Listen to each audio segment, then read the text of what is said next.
capítulo 13 del libro de Hebreos, versos 1 al 6. Comienza entonces diciendo: permanezca el amor fraternal. No os olvidéis de la hospitalidad, porque por ella algunos, sin saberlo, hospedaron ángeles. Acordaos de los presos, como si estuvierais presos juntamente con ellos, y de los maltratados, como también vosotros mismos estáis en el cuerpo. Honroso sea en todos el matrimonio y el lecho sin mancilla, pero a los fornicarios y a los adúlteros los juzgará Dios. Sean vuestras costumbres sin avaricia, contentos con lo que tenéis ahora, porque Él dijo: no te desampararé ni te dejaré. De manera que podemos decir confiadamente: el Señor es mi ayudador, no temeré lo que me pueda hacer el hombre. Padre, gracias por tu santa y bendita palabra, y te imploramos en el nombre de Cristo que la instales en nuestros corazones. Gracias una vez más, oramos en el nombre del Señor. Amén. Dijimos hace un par de semanas que comenzamos entonces el año, si hacen un poquito de memoria, con un versículo que es lema, o va a ser el lema de todo este ciclo. Y está ese lema en un versículo que lo van a encontrar en el capítulo 12, verso 1 del libro de Hebreos, donde dice: corramos con paciencia la carrera que tenemos por delante. Y qué desafío hermoso que es esto, ¿no? Que nosotros podamos tener un moto, un lema que nos ayude todos los días a empujar en esa dirección. Es decir, de empujar hacia adelante, pero con la perspectiva correcta, poniendo los ojos en el lugar correcto. Hermanos queridos y los amigos que nos escuchan, nosotros estamos viviendo o estamos insertados en una época donde lo que realmente cuenta en la mente de la gente es el materialismo. Y estamos viviendo en una sociedad donde realmente la gente no está contenta. Aparentan estar contentos, pero es una satisfacción momentánea, es algo temporal, y es por eso que vemos que hay todo un mercado, hay toda una estructura comercial que se ha construido en torno a el consumismo. La gente se les inculca que para ser felices necesitan tener ciertas cosas, y especialmente en estas sociedades se nos insta que para sentirnos bien y realizados necesitamos adquirir lo último. Y es más, tenemos que, una vez que hemos adquirido algo, tenemos que ir a lo otro. Y de esa manera estamos constantemente comprando y endeudándonos y nunca estamos contentos. La realidad es que el ver a la sociedad constantemente yendo a comprar y adquirir cosas nos habla de que no es una sociedad satisfecha. Así que cuando ustedes viajan en el subte o el subway, el bus o qué sé yo, vemos el rostro de las personas, no vemos gente contenta. No digo que no los hay. Si buscamos en la sociedad los vamos a encontrar, pero estoy hablando en términos genéricos. Y con las cosas como se están dando en el mundo en la actualidad, especialmente todos estos escándalos que se están suscitando en Europa, hay mucha gente amarga, mucha gente triste en el tiempo en el que vivimos. El escritor, fíjense en ustedes lo que dice otra vez en el versículo 5 que acabamos de leer. En la segunda parte. Dice que estemos contentos con lo que tenéis ahora. Vuelvo a repetir, contentos con lo que tenéis ahora. El apóstol San Pablo, cuando le escribía desde la prisión a los creyentes que estaban en la ciudad de Filipo, estaba pasando las mil y unas el pobre hombre, no estaba cómodo, estaba mal, estaba preso. Es una de las cartas donde este hombre respira y transpira gozo y contagia o quiere contagiar al resto de la gente que se vincula con él, y especialmente mandando entonces a esos creyentes justamente para animarlos. Y entonces 11 y 12 dice lo siguiente, miren bien esto.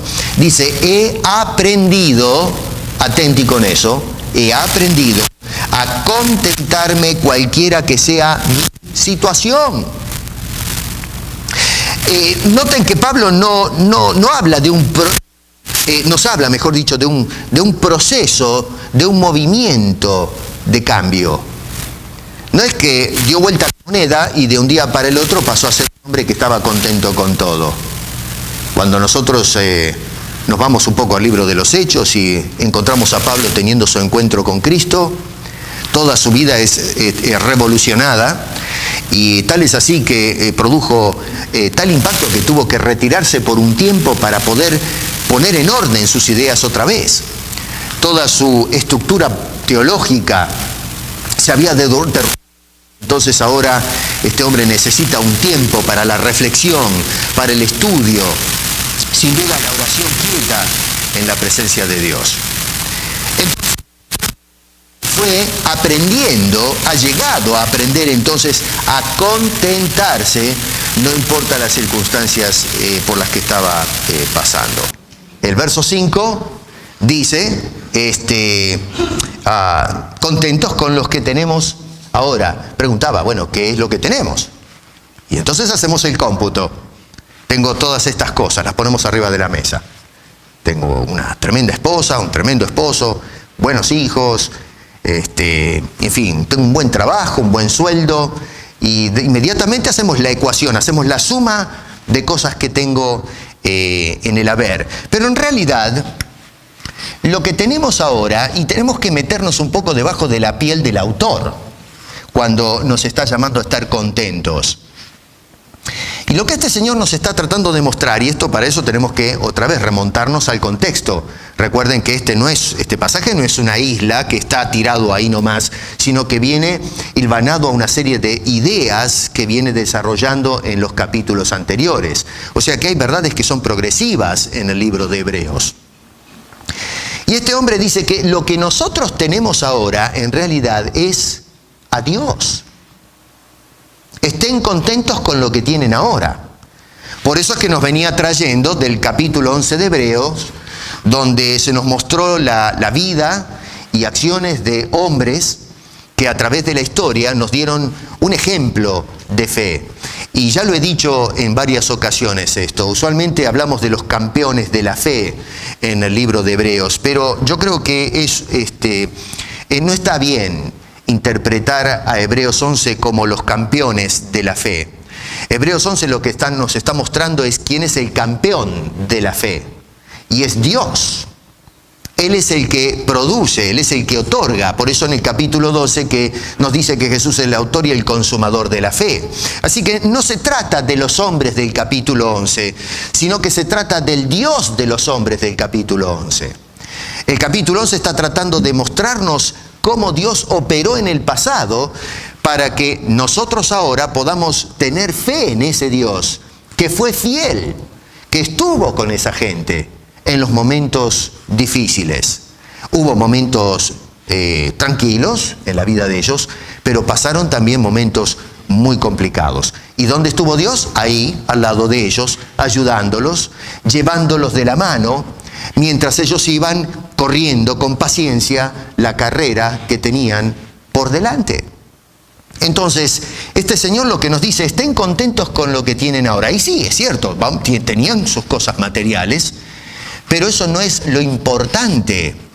Cuando Jesús le dice, se acuerda a las multitudes que predicaba ya en el famoso Sermón del Monte, dice, buscad primero la justicia de Dios, ¿no es cierto? Las cosas de Dios. Todo lo demás, lo que es necesario para la manutención, Dios se encargará de proveerlo. Pero el énfasis es primeramente el reino de Dios y su justicia. Desafortunadamente en la sociedad lo que hacemos es buscar primero aquellas cosas secundarias, las cosas que ofrece un mundo capitalista, una sociedad consumista, para ponernos o estar contentos con una acumulación de cosas en lugar de buscar lo que realmente es importante. ¿Saben una cosa? Cuando nosotros nos vayamos de esta vida nos vamos a ir sin nada. Ayer estábamos despidiendo a una hermana que partió a la presencia del Señor. Y lo que tuvo en esta tierra se quedó, incluso sus hijos.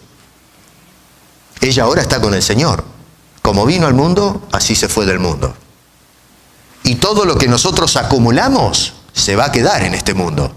No importa lo que pensemos, cuáles sean nuestras ideas filosóficas acerca de la vida. La realidad, la praxis de todo esto es: nosotros partimos de este mundo absolutamente sin nada.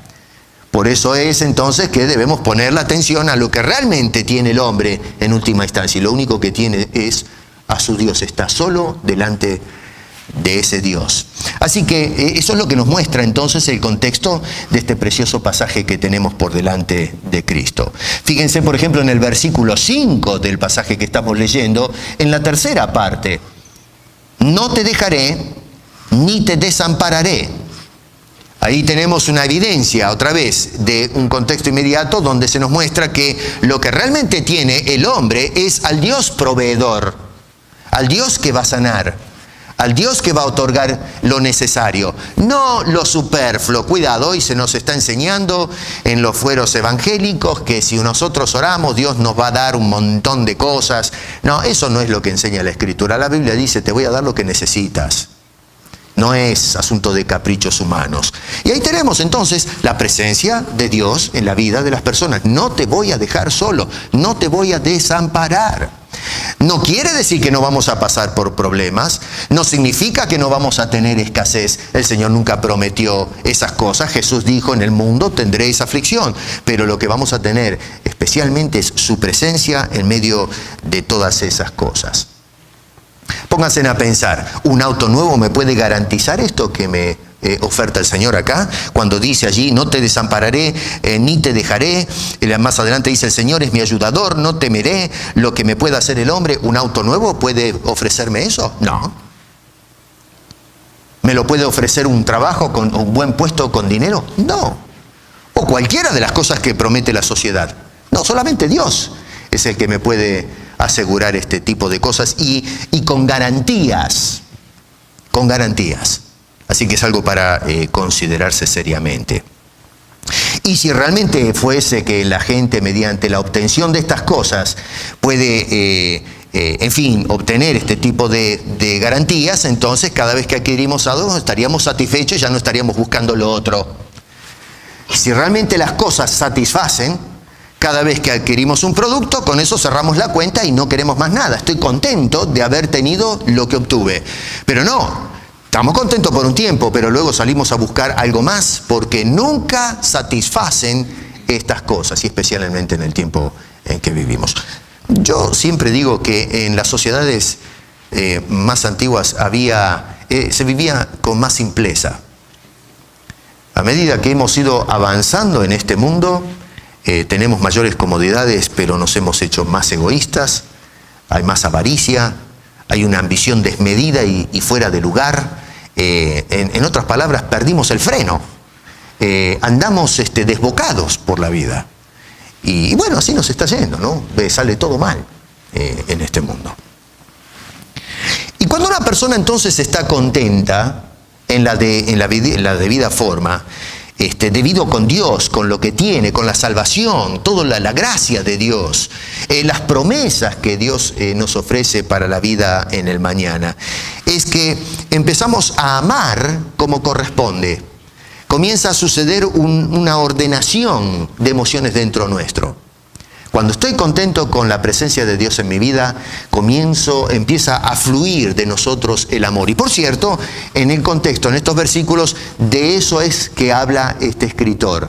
De una persona que está contenta y por lo tanto está en la condición de poder expresarse en una forma sentimental, amando a los demás, a personas que necesitan de ese amor. Y vuelvo a repetir, esto nos lleva al contexto desde el versículo 1 en adelante. Y nos da una serie de consejos que es bueno que tomemos en cuenta en la carrera que tenemos por delante.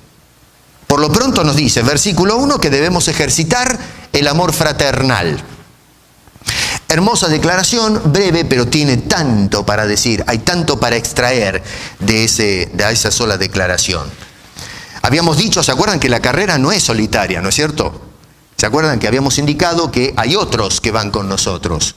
Cuando venimos a los pies de Cristo, tienes otros que piensan como tú, sienten como tú, creen lo que tú crees, van en la misma dirección que tú vas. No estamos solos en la carrera.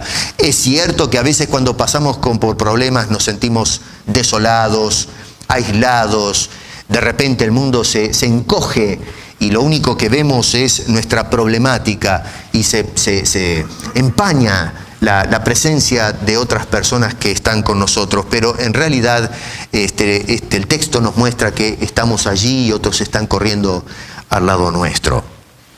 Pero entonces nos habla allí de que permanezca el amor fraternal, el amor entre los hermanos.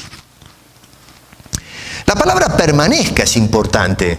En griego quiere decir que moren ustedes, que se queden ustedes, que hagan de ese amor algo permanente.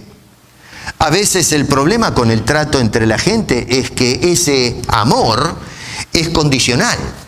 Si vamos bien con la persona, bárbaro. Nos llevamos fenómeno, nos damos la mano, tomamos mate, comemos un regio asado debajo de la parra, nos vamos al cine juntos, pero cuando sucede algo ya se terminó la amistad. Es notable, ¿no es cierto?, que cuando, esto es algo que siempre a mí me llamó la atención, cuando tenemos una amistad con alguien, miramos sus virtudes y todas las cosas que hace bien. Y ese alguien a lo mejor comete un solo error. Y todo lo bueno que tenemos de esa persona se viene a pique. E inmediatamente hacemos de ese pequeño error lo que define a la persona. No nos damos cuenta que ese error está fuera de carácter, que es algo atípico. Pero sin embargo, fíjense qué mal que juzgamos las cosas. Una sola cosa hace que entonces ya le hagamos la cruz al individuo y nos apartamos, no queremos saber nada. No importa todo el tiempo bueno que pasamos con la persona. Tenemos que hacer el cómputo al revés. Si hubo un error, no tiremos la amistad o el amor fraternal por la ventana. Seamos constantes, hagamos que esta práctica haga morada en nosotros. Eso es lo que está inculcando este Señor. No es un asunto de hoy nada más y mañana veremos lo que pasa. No, tiene que ser constante. Yo pienso, ¿qué sería de nosotros si Dios actuara como actúan los hombres? Que en lugar de amarnos, dice el escritor, con amor eterno te he amado. Lo que está diciendo es que es un amor que no está condicionado a cómo me porto, qué es lo que pasa hoy, qué es lo que pasa mañana, que Dios me amó ayer, pero hoy no me ama y mañana veremos lo que sucede. No, el amor de Dios es una constante. Con amor eterno desde siempre, incluso desde antes de existir, ya Dios amaba a sus elegidos. Y Dios nos seguirá amando. Y sí, cuando patinamos por amor nos tira la oreja, nos llama, ¿no es cierto? Allí delante suyo dice, hijo mío, esto no va, esto hay que corregirlo. Y el hijo obediente dice, Señor, si tienes razón, metí la pata, ayúdame, por favor. Y nos tiramos a su gracia, a su provisión. Porque Dios nos ama. Y entonces, gracias que Dios nos ama en esos términos, pero ahora Dios quiere que nosotros amemos. Bien digo, el apóstol San Pablo, hablando de esto, en el libro a los Efesios, en el capítulo 5, dice, sed pues imitadores de Dios como hijos amados. Bueno, fenómeno, Pablo, pero a ver, ¿cómo? Dios es infinito, yo soy un ser finito. ¿Cómo puedo yo, un ser humano, mortal, con todas las falencias y cosas que tengo, cómo puedo imitar a Dios? Y este hombre nos responde, dice, andad en amor como también Cristo nos amó y se entregó a sí mismo por nosotros, ofrenda y sacrificio a Dios en olor fragante. Ahí es donde imitamos a Dios. Dios ama incondicionalmente. Y ahora lo que quiere es que nosotros andemos, que practiquemos. Esa palabra andar, peripateo, quiere decir nuestro estilo de vida. Dice, ustedes amen de la misma forma que Dios ama. Y note que nos habla de un amor sacrificial, porque nos pone de ejemplo a la persona de Cristo, que dice, nos amó y se entregó a sí mismo. Así que ese es el tipo de amor que tenemos que hacer. Dice este hombre entonces que debemos ejercitar el amor fraternal. Cuánta necesidad de esto en este mundo y en esta sociedad. Europa es un hervidero. No hay amor entre la gente. Pero en la iglesia sí debe haber amor. Amor fraternal quiere decir amor entre los hermanos. La fraternidad de creyentes tiene que tener un amor que lo consume. Y cuando vemos que hay un hermano que no anda bien en la carrera, tenemos que llorar por él, derramar el alma por él, buscarlo desesperadamente, insistir, amarlo, no dejarlo tirado al costado del camino porque, bueno, no se ajusta a nuestros criterios, ¿no? Tenemos que amarlo intensamente. Así que es algo tremendo que nos dice el escritor sagrado. Ahora, ¿cómo hago yo para amar a una persona que a veces es difícil de amar? En el sentido de que, bueno, tiene un carácter terrible, me hace las mil y unas, es un zafado. ¿Quién lo aguanta, este tipo o esta mujer? ¡Locos! Bueno, el asunto es que lo tenemos que hacer, nos dice el escritor, poniendo nuestros ojos en Cristo. No pierdas el contexto, por eso te estoy dando una serie, para que entiendas toda la relación que hay en este pasaje bíblico. Dice, corramos con paciencia la carrera que tenemos por delante, puestos los ojos en Jesús, ¿no es cierto? Entonces, cuando llegamos a la práctica, cuando yo estoy en la carrera viendo que un hermano es un poco difícil, no mire los defectos del hermano, mira las perfecciones de aquel que es el que nos da la fe. Y ese es Jesucristo. Es justamente cuando nosotros apartamos los ojos de la persona de Jesús y empezamos a mirar al hombre que tenemos al lado, que empiezan a saltar sus defectos. Pero por supuesto, si somos todos seres caídos que por la gracia de Dios han sido traídos a la presencia de Dios. Pero todos tenemos fallas. No necesitamos mucha lupa para darnos cuenta enseguida de que las personas tienen sus defectos. Pero es precisamente cuando miramos a Cristo que esos defectos desaparecen y lo único que tenemos delante nuestro es la hermosura, la perfección, la transparencia de la persona de Dios en su Hijo Jesucristo. Y de esa manera entonces empezamos a amarle intensamente. Y cuando amamos a Dios, amamos a sus criaturas. Juan es el que dijo, si dices que amas a Dios y no amas a tu hermano, estás en una incongruencia, dice, somos mentirosos. ¿Recuerdan eso? Así que mirando a Cristo es que entonces podemos practicar un amor sincero, que el amor se estanque en nosotros, que se quede en nosotros, que haga permanencia en nosotros y podamos entonces manifestarlo a los demás. Incluso, vuelvo a repetir, personas que a lo mejor es difícil tratarlos, pero con la ayuda de Dios sí podemos.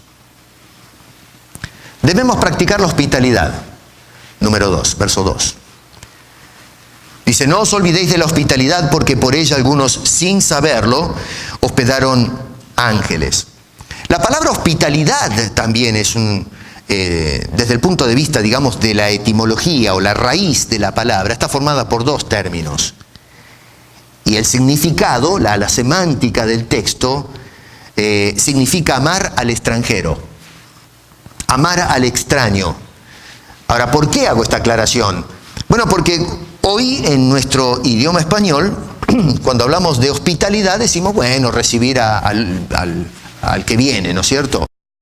Pero en realidad, en el texto, la idea, o la palabrita esta que aparece acá, va un poco más allá, porque nos está hablando de cuál es la motivación que me lleva a mí a recibir al extraño o al extranjero. La palabra original quiere decir amor al extranjero. No solamente voy a amar a mi hermano, el amor fraternal, pero también voy a extender o hacer coextensivo ese amor hacia aquella persona que ya no es mi hermano, que es un transeúnte, una persona que va de viaje. Claro, acá tenemos que ubicarnos un poco en los tiempos bíblicos. En aquel entonces no existían todo el sistema de hoteles y de comodidades que hay en el presente. La gente viajaba, a veces expuesta a muchos peligros en el camino. Las hosterías eran escasas. ¿Se acuerdan ustedes la historia de la Natividad cuando María llegó embarazada y no hubo ningún lugar donde podía recostarse en ese momento de necesidad? El único lugar que había terminó lleno y tuvo que ir a parar a un corral. Gracias que por lo menos le dieron un corral y no terminó teniendo a su hijo en el medio del campo, en una piedra. Es trágico, para nosotros es un escándalo que haya el Señor venido a este mundo en esos términos, pero bueno, eso es como se plantearon las cosas en aquel entonces. Así que tenemos que tratar de no mirar el pasaje bíblico con todo el sistema hotelero que existe en la actualidad, que es una gran empresa, sino que tenemos que tratar de ubicarnos en el momento en que se revelan estas cosas. En aquel entonces era una imperancia la práctica de la hospitalidad, porque si no la gente quedaba en la calle. No existían elementos sociales o una red de cuidado hacia las personas. No, allá el que estaba solo sonaba. Entonces había digamos, este código moral no escrito en un sentido, ya en el pueblo del Medio Oriente, y se sigue practicando. La gente viajaba mucho y entonces se practicaba la hospitalidad. Yo no estuve nunca en el Medio Oriente, pero especialmente en las zonas más desérticas, dice que todavía hay gente que vive en tiendas y cuando hay un viajero lo reciben inmediatamente. Esto lo he visto en documentales, ¿no? Y le sirven un café o un té, qué sé yo, y ahí atienden a la persona y lo hacen sentir en casa. Es lindo eso. Bueno, este hombre dice, practiquemos la hospitalidad, pero con la intención correcta, porque realmente nos interesa la otra persona. No podemos pensar en dejar a esa persona desvalida o en la intemperie. Proveemos para ese individuo. Así que la motivación debe ser hospedar porque queremos a esa otra persona. Amamos a esa otra persona. Y bueno, claro, acá lógicamente tiene que haber motivaciones correctas porque algunos he escuchado decir, bueno, tenemos que abrir la puerta porque por ahí la pegamos y nos visita un ángel. ¿No es cierto? ¿Qué ángel? Puede ser un ángel bueno, puede ser un ángel malo. Pero si nosotros vamos a jugar a la ruleta con la gente que está de tránsito, de decir, bueno, vamos a darle vuelta a la rueda y a ver a dónde cae la bolilla. De repente, de tanta gente que pasa por mi casa, la pego y recibo un ángel del Señor. No, esa no es la motivación. El escritor no está diciendo, hospeda hasta que por ahí, si todo te va bien y tienes suerte, te cae un ángel en casa. No, lo que está indicando es los beneficios que hay cuando nosotros practicamos la hospitalidad con la motivación correcta. Y nos evoca lo que pasó con Abraham. ¿Se acuerdan cuando estaba allá de viaje y en una de esas aparecen 3 individuos y entonces terminó hospedando ángeles? Uno, por supuesto, es el Señor, ¿no es cierto? Desencarnado o preencarnado.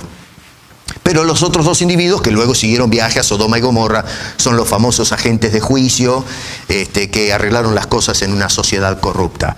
Así que notamos, se nos evoca eso. Cuando nosotros practicamos la hospitalidad en una forma desinteresada, en una forma correcta, por amor nada más, y bueno, suceden cosas. Nosotros recibimos bendiciones. Y qué lindo es entonces que podamos practicar la hospitalidad por amor al extraño, para que al entrar a nuestra casa podamos compartir con un mate o qué sé yo, unas galletitas, un plato de comida, la verdad de Cristo Jesús como Salvador y Señor. Esa es la idea de la hospitalidad. No solamente de refugiar al que lo necesita, sino de manifestar la gracia de Dios, la soberanía de Dios en la salvación, que podamos mostrar la importancia de Cristo como Salvador. ¿Y quién te dice que esa persona ahora se convierta, saliendo de tu casa donde le diste el hospedaje, en un misionero que va entonces a esparcir este mensaje de bendición y esperanza que tanto necesita nuestra sociedad y este mundo entero, que está en un estado caótico? No quiere decir que seamos imprudentes. No se trata de abrir la puerta a cualquiera. La Escritura es clara en esto. Le voy a dar un ejemplo. Juan, el apóstol, hablaba de ciertos individuos que se metían en las casas a traer doctrinas extrañas. Y entonces Juan, aquellos que pisotean la gracia de Dios, dice, cualquiera que se atrevía que se atreva y no persevera, cualquiera que se extravía y no persevera en la doctrina de Cristo, no tiene a Dios. El que persevera en la doctrina de Cristo, ese sí tiene al Padre y al Hijo. Esto es tremendo lo que dice, Esto es para ponerse a pensar, ¿tienes a Dios? Porque si no creemos en Cristo, olvídate. Eso de que algunos creen en Dios, pero yo Cristo no creo, no. Eso, según Dios, eso no cuadra. Eso es problema tuyo si no quieres aceptarlo. Pero Juan nos dice claramente, si tú crees en Cristo, crees en Dios. Si rechazamos a Cristo, estamos en un serio problema. Y tiene sentido. Si hay una persona, por ejemplo, que a mí me invita, ¿no es cierto?, a su casa y me dice, usted puede venir, pero su hija no puede venir. Bueno, si no acepta a mi hija, no me acepta a mí. ¿O no, padres? Así que Dios no puede aceptarnos bajo ningún punto de vista si estamos despreciando y pisoteando la gloria de su Hijo. Y entonces dice, si alguno viene a vosotros y no trae esta doctrina, no lo recibáis en casa ni le digáis bienvenido. ¿Qué está diciendo Juan? Cuidadito, señores. Practiquen la hospitalidad, pero atenti. Cuidado a quien dejan entrar a la casa, porque puede ser entonces que dejando entrar a cualquiera nos metamos en un serio problema. Prudencia. Hoy día vivimos en un mundo cínico y lógicamente si viene un vagabundo, una persona y le toca la puerta y usted lo ve al hombre y le dice, sí, cómo no, tiene 3, 4 hijas en su casa y le dice, venga a dormir con nosotros, y usted no sabe qué es lo que va a pasar a la noche cuando está durmiendo, a menos que quiera pasar el hombre de la casa toda la noche despierto, sentado en el sillón con un trabuco de 2 cañones, por las dudas, que no se los recomiendo, ¿no? Entonces, ¿qué hacemos? Bueno, vamos a ver cómo ayudamos a este hermano. Hoy día la sociedad nos ofrece sistemas de albergue para que podamos llevar a esta persona a un shelter, ¿no es cierto?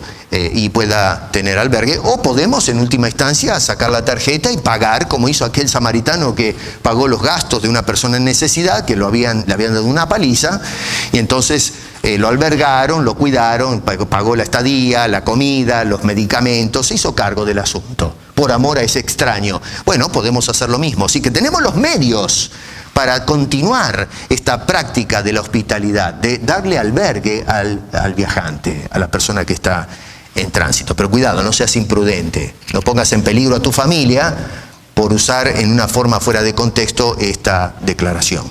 El verso 3 dice, acordaos de los presos. No corramos acá, esto creo que es importante. Dice, acordaos de los presos como si estuvieses presos juntamente con ellos. Y de los maltratados, como diciendo, de esto también. Como que también vosotros mismos estáis en el cuerpo de los sufridos, ¿no? Volvemos a lo mismo, no es igual el sistema penitenciario del siglo XXI que del primer siglo del cristianismo. Hoy, los que están en la cárcel tienen televisor a color, no digo con esto que es un picnic, No, la cárcel no es un lugar cómodo. Quitarle o privarle la libertad a una persona es, yo creo, yo nunca estuve preso en el sistema carcelario. Fui preso del pecado, pero no preso en el sistema judicial. Pero, hermano querido, yo creo que debe ser un infierno. A veces yo cuando me enfermo no puedo estar en la cama descansando. Enseguida me pelan los pies para levantarme y hacer algo. Si no me puedo aguantar en la cama un par de horas más porque estoy enfermo, imagínense lo que debe ser vivir encarcelado en los barrotes. Eso debe ser algo terrible, pienso yo. Si alguno estuvo preso, podrá saber mejor esto por experiencia propia. Así que las cárceles de hoy no son iguales a las de antes. Hoy comen bien, reciben visitas, le dan la ropa. Hay obviamente peligros dentro del sistema de violación, drogas, violencia, una parte de una subcultura delictiva dentro del sistema que quiere corregir o mejorar, pero resulta que no se hace eso. Pero en aquellos tiempos la persona que iba preso sonaba. No había comida. Le daban a lo mejor un pan podrido, un poco de agua. No había televisión a color, no había la llamada telefónica para hablar con el abogado. Ropa, usted tenía lo que tenía, y si le habían dado una paliza y estaba todo manchado de sangre, eso se pudría arriba suyo, hedía, y así lo tiraban adentro del calabozo. ¿Baño? Por favor, no había baño. No le instalaban la taza dentro de la prisión. Ahí en el cepo lo tiraban, en lugares húmedos, oscuros, abandonados, con gente con dolor, enferma, gritando. Era terrible. Una idea más o menos del sistema carcelario del primer siglo lo vemos en Pablo cuando, ¿se acuerdan? En el libro de Hechos lo habían metido preso en la cárcel de Filipos y lo metieron por allá en el peor lugar hasta que el Señor lo liberó en una forma sobrenatural. La famosa historia del carcelero de Filipo. Bueno, eso nos muestra más o menos, nos permite adentrarnos al sistema carcelario del primer siglo. Claro, lo que está diciendo el escritor de Hebreos es, acuérdate de esa pobre gente. Había muchos cristianos que por su fe los metían adentro. No te olvides de ellos. Pablo también había sido un preso. Y cuando le escribe a Timoteo le dice, tráeme el abrigo, tráeme algo para leer. Acá todo el mundo me dejó en banda, estoy solo. Y qué pena, ¿no? Que el viejo tenga que pedirle a un muchacho que se haga todo el viaje a Roma para poder traer algo y hacerle compañía al pobre señor. Juan, cuando lo mandaron a una isla como preso, ya avanzado en años, y lo tiran allá entre las piedras, y el pobre hombre tiene que vivir durmiendo en las cuevas. Era terrible ir preso. Acuérdate de los presos, visítalo, llévale un pan, llévale una ropa, llévale un rollo para que lea. Los libros eran rollos en aquel entonces. No lo abandones. Dios no te abandona. Dice aquí la Escritura, Dios no nos desamparará ni nos dejará. No dejes a tu hermano tirado en el calabozo. No te olvides de él porque está sufriendo y está en tremenda necesidad. El romano, el carcelero, no lo va a atender. Lo que le va a dar es látigos. Y a lo mejor en una forma, digamos, cínica por divertirse con el pobre hombre. Por eso estaban las visitas que de alguna manera le daban un poco de pasatiempo al que estaba abandonado. Y luego dice allí personas que sufren, ¿no es cierto?, los maltratados, que por causa del Evangelio eran tratados en una forma, digamos, marginal, terrible. ¿Cuántas personas hoy, si bien a lo mejor no están en la cárcel federal, son presos del pecado? ¿Cuántos hay que están encarcelados en la droga, en el alcohol, en la inmoralidad? Presos del pecado. Visita a esa persona. Llévale el pan del cielo. Acércate a él. Lleva los mantos puros de Cristo y vístelo en el nombre del Señor con ese manto.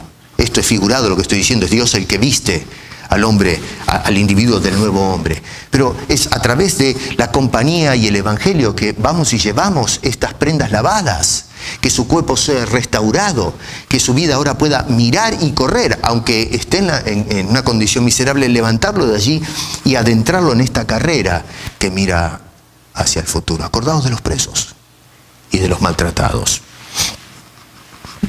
Y bueno, por último, ahora sí, el tema del matrimonio, verso 4. Ahora uno puede pensar que, bueno, a ver, ¿qué pasó con este señor? El verso 4 habla del matrimonio. ¿Qué tiene que ver eso con los otros puntos que hay antes?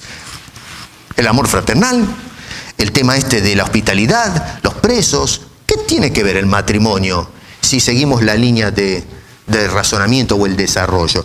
Bueno, yo creo que tiene mucho que ver, porque cuando nosotros en el hogar no funcionamos bien, va a ser difícil que funcionemos bien con los demás. No digo que haya excepciones, pero si nuestra vida es un infierno en casa, es un poco difícil poder dar, si no somos amados, no se nos respeta, no se nos trata bien. ¿Cómo hago yo para dar amor si estoy seco? Ya anteriormente nos dijo el escritor en el capítulo 12, mirad bien que sea que alguno deje de alcanzar la gracia de Dios, que brotando alguna raíz de amargura os estorbe y por ella muchos sean contaminados. El escritor nos habla de cómo nos afectan las cosas. Y si en el hogar hay una raíz de amargura, ¿no es cierto? No solo en la iglesia, pero allí en ese círculo principal de la fe en la iglesia, y bueno, mi querido, entonces eso nos va a dificultar a nosotros para poder abrir esa casa y ofrecer hospitalidad, o ir y dar amor a una persona cuando yo soy el que estoy necesitando desesperadamente la atención de otros porque la estoy pasando mal. Así que sí está vinculado estrechamente que nosotros en casa podamos tener nuestro hogar en orden, para poder entonces con ese orden salir juntos y ofrecer estas cosas que nos indica o nos inculca el escritor sagrado. Hay dos cosas que nos presenta este señor en cuanto al matrimonio. Por un lado, que sea honroso. ¿Qué quiere decir esto? La palabra honroso en griego es timeo, quiere decir dar honor. La palabra dar honor quiere decir darle el valor que le corresponde. Desafortunadamente, en la sociedad en que nosotros vivimos, hermanos queridos, el amor no se le da valor. Y tal es así que tenemos tremendas fuerzas ideológicas que están y luchan por reevaluar y redefinir el concepto de matrimonio. Y ya en la sociedad se han hecho cambios impresionantes. Tenemos gente que se casa siendo del mismo sexo, esto me mete en problemas, en la jerga de afuera, pero bueno, así es la cosa. Yo no estoy tratando de decir que odio a todo el mundo.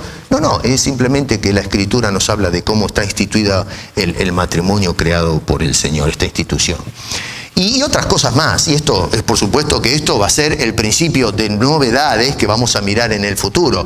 La gente piensa que abriendo la puerta a una redefinición del matrimonio, esto se va a quedar así. No, esto es abrir la caja de Pandora. Vamos a mirar cómo salen monstruosidades más adelante. ¿Cómo vamos a parar la bestialidad?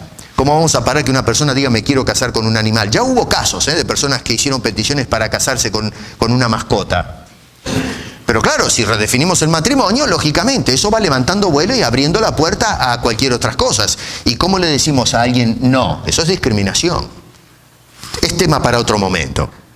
Pero entonces lo que nos dice el escritor es que debemos darle al matrimonio el valor que tiene. No el valor que le damos nosotros en la sociedad, sino el valor que le ha dado Dios al matrimonio. Tenemos que irnos a los orígenes, cuando Dios entonces formó al hombre, y entonces luego formó a la mujer, y entonces se forma la primera pareja, y luego se forma la sociedad, y a través de la historia vemos esta institución sagrada que estableció Dios, no la sociedad.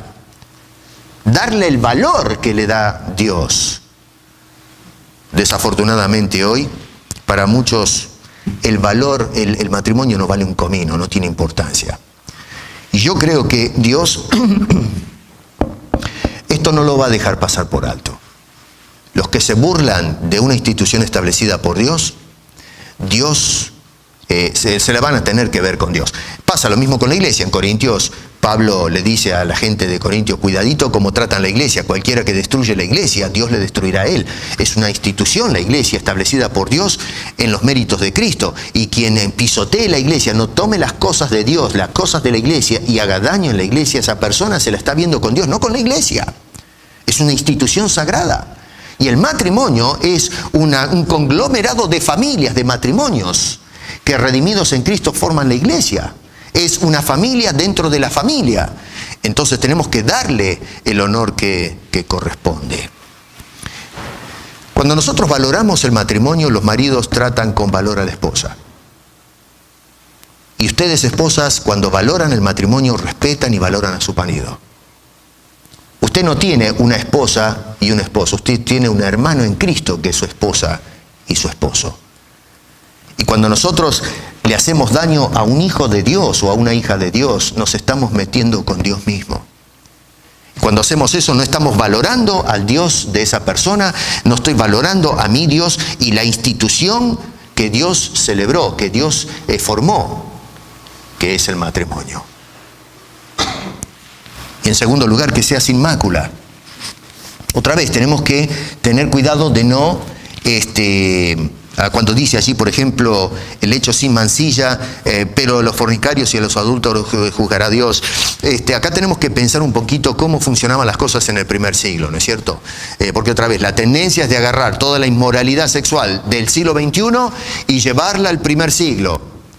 No, tenemos que mirar qué era lo que pasaba en el primer siglo para ver cómo aplicamos eso al siglo XXI. Y lo que pasaba en el siglo XXI es que sí, los hombres en Roma se casaban, pero después tenían sus amantes por ahí. Era hasta cierto punto lícito. En el mundo griego, por cierto, que ahora estaba bajo el protectorado de Roma, en un sentido, lo que hacían era tener a la esposa y tener esclavas sexuales. Y se practicaba ese erotismo desubicado. Entonces, ¿qué pasa? No se valoraba el matrimonio, no se respetaba el cónyuge, especialmente las mujeres, aunque ya para los tiempos de los escritores del Nuevo Testamento se había levantado un movimiento feminista, revolucionario en Roma, en donde mujeres estaban teniendo amantes. Y entonces los hogares eran un despiole. Había gente que estaba casada y tenía 2 o 3 amantes por ahí, sea la mujer o sea el hombre. No estamos hablando de una tirada, de una cana al aire que está mal, ¿no es cierto? No digo que esto es correcto, pero no, acá estamos hablando de hábitos fuera de la casa, de tener a otros. Y entonces el escritor dice, eso en la sociedad es plausible, la gente lo acepta, lo ve normal, pero en la casa de Dios, no, mi querido, eso no puede funcionar. En el siglo XXI, sí, la infidelidad es censurada, con mucha razón, ¿no es cierto? Pero el hecho de que se viva con otras personas, es decir, yo estoy cansado, hacemos un trato nosotros dos. Hoy, por ejemplo, de parejas he leído cada cosa raras últimamente, de que, por ejemplo, se hacen clubes donde la gente se unen, no sé si escucharon esto, y se hacen intercambios de parejas, de casados. Es una cosa de locos esto. Así que se juntan varias parejas, casados, hacen una fiesta y se cambian entre todos. Entonces, ¿qué es esto? ¿Qué es esto? ¿Cómo le enseñamos a nuestros hijos valores si vivimos así? Bueno, el escritor dice, cuidado, no mancilles el matrimonio, el lecho, no lo pisotees, no hagas de esto una basura. ¿Se dan cuenta? 4 consejos. Y 4 consejos que nos da el escritor y que yo pienso que son precisos para el presente. Y todos esos consejos están vinculados al amor. Cómo nosotros amamos a otros. La única manera de nosotros practicar ese amor es corriendo la carrera que tenemos por delante, con paciencia, pero con los ojos clavados en la persona de Jesucristo.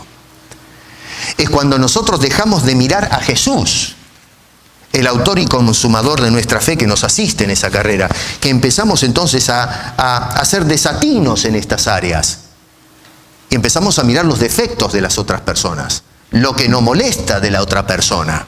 Ya no miramos a la perfección de Dios, miramos las imperfecciones de los hombres y de la sociedad. Y entonces vamos corriendo, pero empezamos a tropezar, empezamos a sufrir desánimos, empezamos a dejar que brote raíces de amargura, y esas raíces de amargura son contagiosas, empieza a afectar a los que están más cercanos de nosotros y va teniendo un efecto de expansión, y así vamos entonces desanimando a otros, y entonces la carrera se hace tediosa, se hace un infierno, francamente, aquí en esta tierra. Toma nota de lo que nos dice el escritor sagrado.